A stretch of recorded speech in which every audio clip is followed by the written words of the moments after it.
কেনিয়ার সেই গ্রাম যেখানে কোনো পুরুষ থাকে না, তবুও জন্ম নেয় শিশু। বন্ধুরা, পৃথিবীতে এমন অনেক অদ্ভুত জায়গা আছে যেগুলো শুনলে অবিশ্বাস্য লাগে। আজ আমরা জানব কেনিয়ার এক রহস্যময় গ্রামের গল্প, যেখানে কোনো পুরুষ স্থায়ীভাবে থাকে না, তবুও সেখানে শিশু জন্ম নেয় নিয়মিত। গ্রামটির নাম উমোজা। কেনিয়ার সাম্বুরু অঞ্চলে অবস্থিত এই ছোট্ট গ্রামটি পুরো বিশ্বে পরিচিত উইমেন অনলি ভিলেজ নামে। 1990 সালে এই গ্রাম প্রতিষ্ঠা করেন রেবেক্কা লোলোসলি। এই গ্রামের জন্মের পেছনে আছে এক কষ্টের ইতিহাস।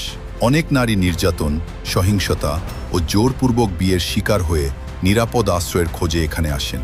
এরপর তারা সিদ্ধান্ত নেন এই গ্রামে কোনো পুরুষ স্থায়ীভাবে থাকতে পারবে না। শুনতে অবাক লাগলেও গ্রামের সব সিদ্ধান্ত নেয় নারীরাই। ঘর তৈরি থেকে শুরু করে ব্যবসা, শিশুদের দেখাশোনা, সবকিছু তারা নিজেরাই পরিচালনা করে। এখানে নারীরা হাতের তৈরি গয়না ও হস্তশিল্প বিক্রি করে জীবিকা নির্বাহ করেন।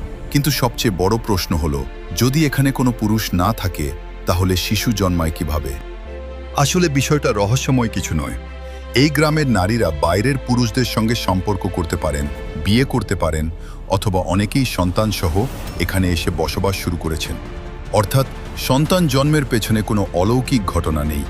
তবে এই গ্রামের সবচেয়ে অনন্য দিক হলো, এটি নারীদের স্বাধীনতা ও নিরাপত্তার প্রতীক, যেখানে নারীরা ভয় ছাড়া নিজের জীবন নিজের মতো করে গড়ে তুলছেন।